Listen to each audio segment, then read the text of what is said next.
अरू काम छैन है बरु तिम्रो? तिम्रो लागि एउटा शुभ समाचार पनि छ का सुन। के हो त्यस्तो भन न। मेरो एउटा साथीले चाहिँ यो तिम्रो बनेली पाखामा एउटा होटल खोल्न लागेको छ। के तिमी यसलाई बेच्छौ त? तिमीले त मेरो मनकै कुरा गर्यो नि, बेचिहाल्छु नि। फेरि हामीलाई नै त फाइदा हो यो जङ्गलमा। फेरि के छ र अहिले त्यहाँ त उसले होटल खोल्छ, हामीलाई विकास हुन्छ का? तिम्रो बुढालाई भन, फेरि पछि बिताउला नि। बुढोलाई सम्झाइहाल्छु नि, बरु तिमी त्यो मान्छेलाई भन न। ल हुन्छ, तिमी बुढालाई सम्झाएर मलाई कल गर, म तिमीलाई त्यो किन्ने मान्छे आजै ल्याइदिन्छु बरु। भइहाल्छ नि, ल म गएँ। हुन्छ। ए बुढो, आज मैले त्यो पल्ला घरको भाइलाई भेटेको थिएँ, त्यो बनेली पाको बेच्ने कुरा गर्दैछु, के गर्ने होला? ए हो र, मैले तिमीले त मेरो मनको कुरा भन्यौ नि। मैले नि अब त्यो बनेली पाखोलाई बेच्ने सोचमा थिएँ। बरु कतिमा जाला त्यो बनेली पाको? अब त्यो बनेली पाखो जाला त्यस्तै 70-80 लाखमा। बेचदिन, घरको आर्थिक अवस्था नि कमजोर छ, बरु त्यो पैसा आए त हामीलाई नि सुखै होला। बेच्दिउँ बरु। जामामा कति कुरा गर्नु खाना खान। हेलो हजुर, तपाईँले त्यो जग्गा भन्नुभएको थियो नि कहाँ? त्यो चाहिँ एकदम मिलिसकेको छ, दिलान देलान जस्तो पनि छ। तपाईँ चाहिँ छिट्टै त्यो बनेली पाखाको तलतिर आउनु पर्ला जस्तो छ कहाँ? जग्गा त मिल्ने भयो नि फेरि। तपाईँ कुरा मिलाउँदै गर्नु, म आइहाल्छु नि। ल तपाईँ छिटोभन्दा छिटो आउनु, बनेली पाखाको चौडीमै म छु, मलाई देखिहाल्नुहुन्छ कहाँ? आइहाल्नु तपाईँ। ल अहिले नै आउनु र? हुन्छ हुन्छ, अहिले नै आइहाल्नु। हामी जग्गा हेरेर फेरि त्यहाँ जग्गा धनी छ नि त, कुरा गर्नु छ कहाँ? आइहाल्नु तपाईँ। ए भइहाल्छ, म आइहालेँ। नमस्ते। तपाईँलाई के छ? एकदम सन्चो नि, हजुरलाई के छ? हेर्नुहोस्, जग्गा चाहिँ यहाँदेखि यति रहेछ। हजुर। उनले बेच्ने चाहिँ 1 रोपनी हो। जग्गा अलिक डन्डै रहेछ, अब के कति बेच्ने हो? 1 रोपनी बेच्छन् कहाँ? मिलाएरै दिन्छन्। हेर्नु, यतिको राम्रो ठाउँमा कहाँ पाइन्छ र यतिको जग्गा? यो त सुन हो कहाँ? सुन। जग्गा अलि बिखतमा रहेछ, अब रोड नि पुगेको छैन। पछि मैले पैसा हालेर ल्याम्मै डुब्ने हो कि डर लागिरहेछ? यस्तो राम्रो ठाउँमा कहाँ डुब्नुहुन्छ तपाईँ? यतिको राम्रो होटेलमा त मान्छे त आक्काइ गर्छन् कहाँ? टुरिस्टले हेर्ने पनि त यतिकै हो। तपाईँ त मालामाल हुनुहुन्छ कहाँ? मालामाल। त्यही त म नि अब विकास गरौँ भनेर गाउँतिर छिरेको छु, यसो मिलाइदिनु न तपाईँले। यतिको राम्रो ठाउँमा पाइँदैन नि फेरि। अन्त यहाँ त बेलुकाबाट हेऱ्यो भने जुन तारा सबै, बिहानबाट हेऱ्यो भने घाम उदाएको। यतिको राम्रो ठाउँमा पाउनु त पाइँदैन कहाँ? आजकल यस्तो राम्रो ठाउँमा किनिहाल्नुहोस् यसलाई। हुन्छ नि त, जग्गा धनीलाई भेट्न जाऊँ न। हुन्छ कहाँ हुन्छ, हामी जग्गा धनीलाई अहिले नै भेटिहालौँ। भइहाल्छ नि। नमस्ते कहाँ दिदी, तपाईँले भन्नुभएको थियो नि त्यो जग्गाको बारेमा, त्यो चाहिँ मैले ल्याइरहेको छु। अब तपाईँहरू कति के कसो भन्नुहुन्छ? मान्छे बाहिरै छन्। 60-70-80मा। अब तपाईँहरूलाई के गर्नु लाग्छ भनिहाल्नु कहाँ? उहाँलाई फेरि यतिको मान्छे आउँदैन नि यहाँ। बरु उहाँलाई भित्रै बोलाउनु न। ए दाइ, भित्रै आउनुहोस् त तपाईँ। नमस्ते। ए राम राम, नमस्ते। अब हजुरहरूले जग्गा बेच्ने कुरा गर्नुभएको रहेछ, म पनि गाउँको विकास गरौँ भनेर त्यो तपाईँको बनेली पाखा किन्ने विचार ल्याएको छु। गाउँको विकास गरौँ, होटेल खोलौँ, पर्यटकहरूलाई नि राम्रो सुविधाको व्यवस्थापन गरौँ भनेर आइदिया हो। के बेच्ने नै हो र? अब तपाईँलाई त्यो भाइले जग्गा देखाइसक्नु। हजुर। अब यो जग्गा चाहिँ 1 रोपनी जति छ। हामीले चाहिँ यसलाई त्यस्तै 70-80 लाखमा बेच्ने कुरो गरेका छौँ। अब तपाईँले कति दिनु सक्नुहुन्छ? होइन हजुर, 70-80 अलिक धेरै भएन र? अब रोड नि पुगेको छैन, अलिक बिखत टाइममा छ, गाउँको अलिक मोल नि हुन्न त्यो जग्गामा।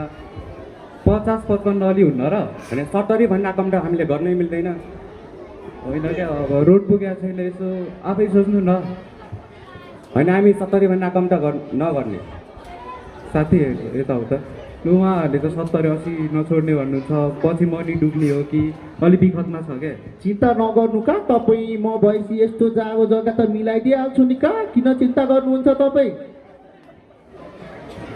किन यस्तो गर्नु भएको छ कहाँ दिदी? यस्तो विगत ठाउँमा कसले हाल्छ र तपाईँलाई 70-80 लाख?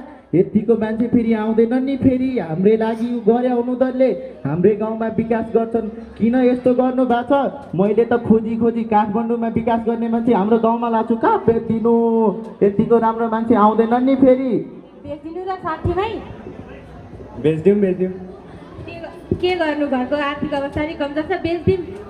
हुन्छ कहाँ हुन्छ, आजै बेचिहाल्नु, पहिनापट्टा आजै गर्नु, छिटो छिटो काम गर्नुपर्छ हाम्रैको लागि त हो नि। उहाँहरूले सोच्नु भएको कहाँ? भइहाल्छ नि। ल दिदी, दाइ भाउजू, तपाईँको नि मूल्य भएन, मेरो नि भएन, साथीले मिलाइहाल्नु भयो। अब यसो लालपुर्जा लिएर मालपोततिरै पास गर्न जाउँला नि त नि।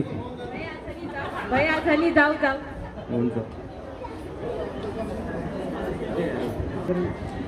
हेलो दाजु, हजुर भाइ, के किन फोन गरेको? हेर्नु न, मैले माथि बनेली पाखा खरिद गरेँ, त्यहाँ होटेल बनाउनु पर्यो। के तपाईँ फ्री हुनुहुन्छ र? सम्म गर्नु पर्यो। हजुर, म अहिले फ्री हो भाइ, म बनेली पाखाको छेउमा भेटौँ न। ल ल, तल चौतारीमा छु, त्यहीँ आउनु न। ए ल ल। हेर्नु के काम थियो दाजु, भाइ? हेर्नु दाजु, पाएको चाहिँ यो होइन, मैले उहाँ खरिद गरिसकेँ। अब यसलाई सम्म गर्नु पर्यो। ए यो बनेली पाखासम्म यति हो सबै? हजुर। एक पनि हो?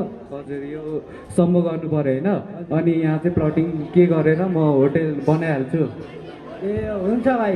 अनि हजुरलाई के कति हेर्नु पर्यो कि? धेरै त चाहिँदैन भाइ, मलाई 1 लाखसम्म हुन्छ। ल हजुर, कति दिन लाग्छ हजुरलाई? 2 दिनसम्म त लाग्ला। 2 दिनसम्म हुन्छ नि? 2 दिनसम्म सँगै हुन्छ। ल हजुरमा भर परे। ल हुन्छ भाइ। ओहो, विपनाको पाखोमा त पुरै डोजर चलिरहेको छ। के हो कुरा कृष्ण? त्यही भने विपनालाई नै गएर सोध्नुपर्छ कि क्या हो।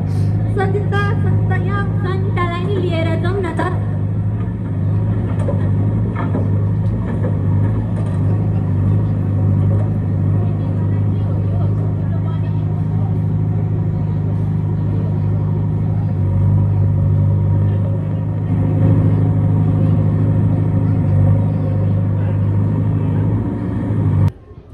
विपना के हो यो तिम्रो बनेली पाखामा त मान्छेहरूले डोचा चलाइरहेका छन् त, के हो यस्तो? के हुनु नि, 60 लाखमा बेचिदिएको मैले त बनेली पाखालाई। नराम्रो गर्यौ, तिम्रो बनेली पाखामा त्यत्रो जडीबुटीहरू छन्, जीव जन्तुहरू छन्, खतमै पारिछौ। अब के गरौँ त, म पनि बेरोजगार परे, विदेश पनि गइएन, त्यसैले हामीले त बेचिदिएको। त्यति राम्रो पाखो नबेचेको भए पनि हुन्थ्यो नि, तिमीहरू पछि पछुताउनु पर्ला। अब के गर्नु त, बेचिसक्यो। अब जेसुकै गर, हाम्रो घरतिर नि काम छ, हामी लाग्यौँ अब।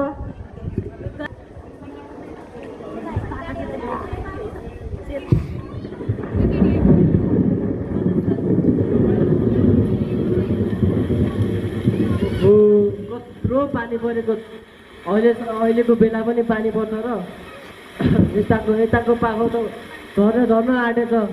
यताको बरेली पाखो त झरि नै आँटेछ। ए गाउँले हो, बाढी आएर सबै लगिसक्यो, भागो भागो भागो।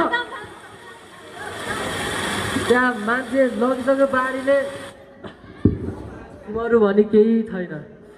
यो सबै तपाईँहरूकै कारणले भएको हो। तपाईँहरूले बनेली पाको नबेचेर डोजर नचलाउन लगाउनु भएको भए यस्तो हुने नै थिएन नि। के गर्नु त, उति बेला बुद्धि पुगेन, अब यस्तो भइहाल्यो।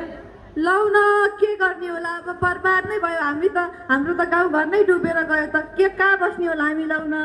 यस्तो दुःख परेको बेलामा यस्तो भन्ने होइन नि साथीहरू। अहिले त ज्यान जोगाउनतिर लाग्ने हो नि त। नबनेर के गर्नु, यिनीहरूकै कारणले गर्दा त हो नि। त्यो बनेली पाखोमा डोजर नलाउन दिएको भए यस्तो हुँदै थियो न।